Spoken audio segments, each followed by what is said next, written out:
previous topic of physical fitness and lifestyle is the importance of physical fitness, wellness and lifestyle. उसकी क्या importance है मैंने आपको बता दिया. Now जिसके ऊपर पूरा ओवरऑल आपका सिलेबस ये सारा ये यूनिट थर्ड जो है वो आपका डिपेंडेंट है, वह है आपके 5 motor components, physical fitness components. So if anyone asks you how many physical fitness components, so your answer is there are 5 physical fitness components. The first is speed, second is strength, the third is endurance, fourth is flexibility, and the fifth is coordinative abilities.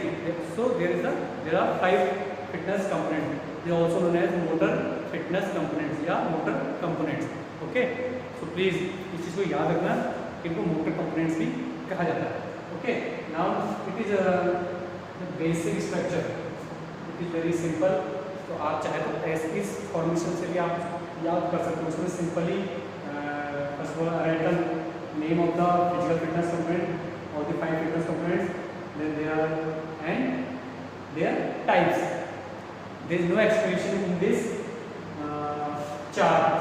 Okay, now we start the first physical fitness component was speed. You know very well what is speed. Speed is the ability of a person to do faster movement. या maximum distance covered in minimum time. It's called speed. आप किसी ज़्यादा से ज़्यादा distance को जितने कम time में अगर आप उसको कंप्लीट कर रहे हैं तो इट मीन्स आप इसको या किसी पर्टिकुलर डिस्टेंस को करने के लिए आप कितना फास्ट मूवमेंट आप कर सकते हैं वो आपकी स्पीड कहलाएगी.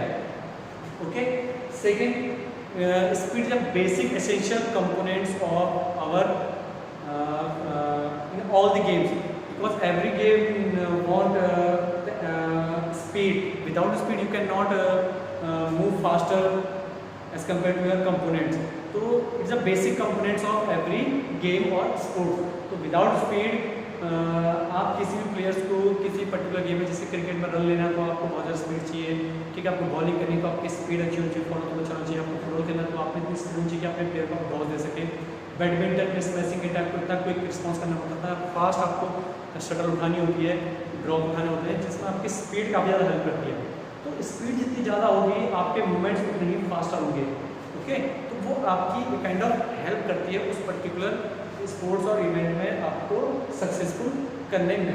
Okay, there are mainly 3 types of speed. The first is reaction time, and the second is acceleration, and the fourth is speed of movement. Reaction time in simple words telling you what is I tell you what is reaction time. Reaction time how quickly you react on the stimulus, यानी किसी particular signal पे आप कितना जल्दी react कर रहे हैं.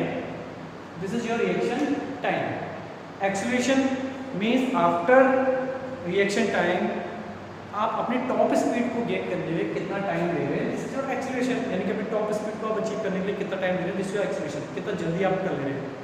Speed of movement it is also known as locomotor ability, यानी कि आप कितना देर तक अपनी स्पीड को कांस्टेंट रख पाते हैं, उसको बोलते हैं स्पीड ऑफ मूवमेंट. जितनी ज़्यादा अपने टॉप स्पीड को आप बरकरार या कांस्टेंट रख पाएंगे आपके रेसेस में उतने ही जीतने के चांसेस ज़्यादा होंगे. अगर आप नहीं रख पाते ज़्यादा तो अगर आपसे कोई ज़्यादा रख देगा तो वो आपसे ज़्यादा सक्सेसफुल हो जाएगा.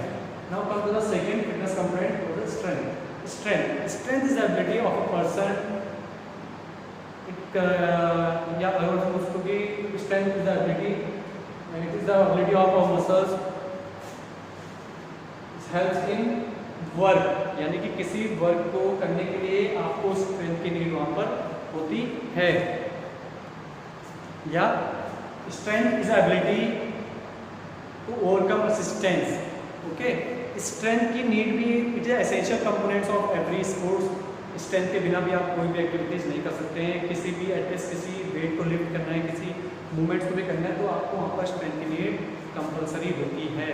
तो स्ट्रेंथ के हमारे लिए बहुत एसेंशियल कंपोनेंट्स है, और जितना ज़्यादा स्ट्रेंथ होगी आप उतनी ज़्यादा स्ट्रेंथफुल आपके मसल्स होंगी और आप उतनी ज़्यादा स्ट्रेंथफुल होंगे.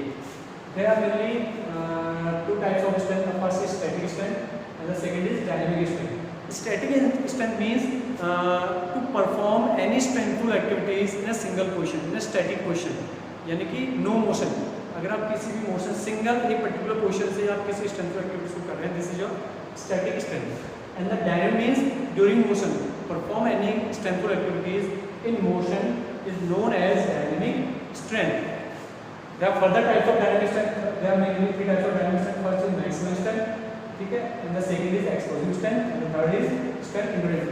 I give you example of static strength, weight lifting is the example of static strength.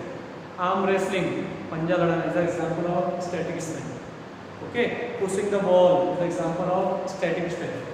Dynamic strength means यानी कि मोशन में आप कुछ भी करें, बाइसेप्स कर्लिंग हो गया, बेंच प्रेस हो गया, they all are dynamic strength. Further three types हैं आपके डायनेमिक स्ट्रेंथ के. The first is maximal strength. So maximal strength means to कि किसी भी एक्टिविटी में आप जितनी ज़्यादा मैक्सिमल अपनी टॉप स्ट्रेंथ या मैक्सिमम स्ट्रेंथ आप यूज़ कर रहे हैं, जैसे वेट लिफ्टिंग, पावर लिफ्टिंग, तो उसको बोलते हैं मैक्सिमल स्ट्रेंथ, उसको बोलते हैं, ठीक है. सेकंड है explosive strength, to do any movement with faster rate with high speed, high strength with high speed, यानी कि ज़्यादा स्ट्रेंथ के साथ और ज़्यादा स्पीड के साथ. तो अगर आप कोई भी एक्टिविटी करें जैसे explosive strength, I give you example, standing broad jump, long jump, high jump, the example of explosive strength.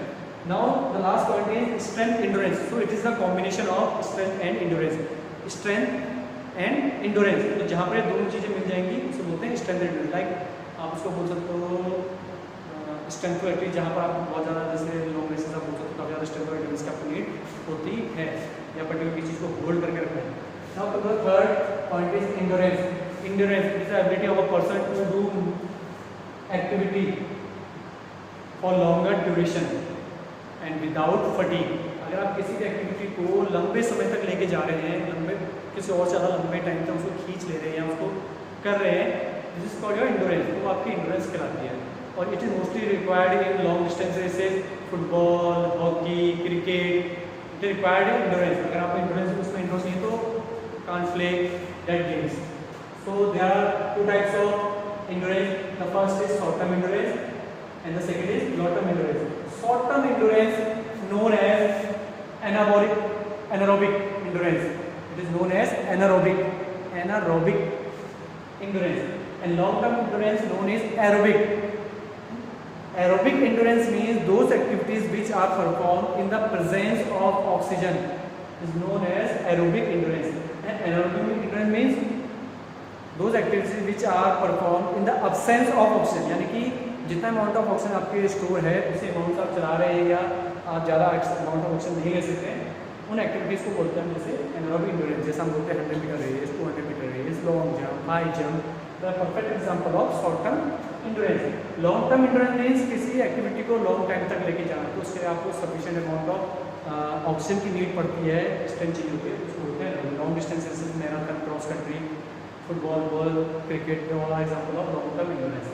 Now come to the fourth fitness component, flexibility. Flexibility आपको पता ही है किसे बोलते हैं flexibility. Flexibility is the ability of our joints to move with greater range या extend range, यानी कि ये आपके जॉइंट्स, आपके मसल्स की एबिलिटी है कि वो अपने को कितना रेंज ऑफ जॉइंट्स प्रोवाइड करते हैं, वो आपकी फ्लेक्सिबिलिटी कहलाती है. उसमें आपके मसल्स, आपके लिगामेंट्स, आपके जॉइंट्स, आपकी ये सारी चीज़ें आपकी हेल्प करती हैं. ठीक है, तो flexibility required in almost any games, क्योंकि फ्लेक्सिबिलिटी नहीं होगी तो आपके जो इंजरी होने के चांसेस ज़्यादा रहते हैं. ठीक है, तो जिम्नास्टिक में स्पेशली आपको फ्लेक्सिबिलिटी होना बहुत जरूरी है. विदाउट फ्लेक्सिबिलिटी आप जिम्नास्टिक परफॉर्म नहीं कर सकते. Types. First is passive flexibility.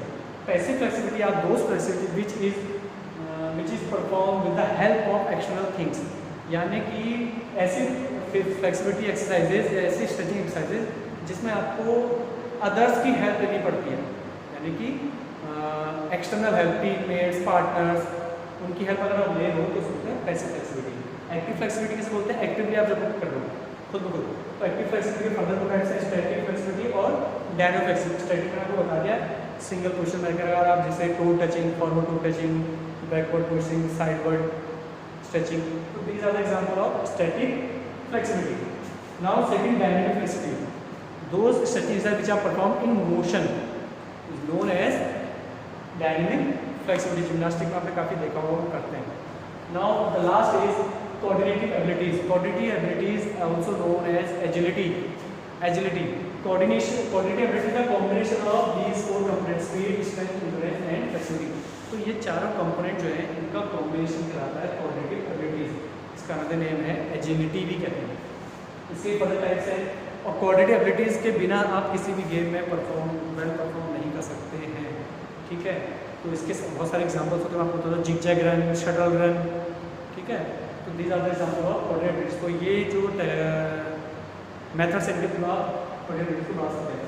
Adaptive ability, balance ability, combinatory ability, kinesthetic ability, rhythm ability and orientation ability. तो 6 टाइप्स हैं इसके। नॉर्मली आपको एक बेसिक सा बता देता हूँ। एडप्टिव एबिलिटी मीन्स अगर आप कोऑर्डिनेटिव आपकी एबिलिटीज अच्छी हैं, ये सारे 4 कंपोनेंट्स आपके डेवलप हैं, तो आप किसी भी स्किल्स को या टेक्निक को इजीली अडॉप्ट करने की कोशिश करते हैं, तो उसको अडॉप्ट करने में आपकी एडप्टिव एबिलिटीज आपकी हेल्प करती है। बैलेंस एबिलिटी कि स्टैटिक में तो आप बैलेंस रहते हो, बट मोशन में थोड़ा सा एयर में जब पर्सन की बॉडी होती है थोड़ा सा अपने आपको बैलेंस करना थोड़ा सा मुश्किल होता है, ठीक है। तो उसको बोलते हैं बैलेंस। तो बैलेंस एबिलिटी वहाँ पर हेल्प करती है। थर्ड है कॉम्बिनेटरी एबिलिटी।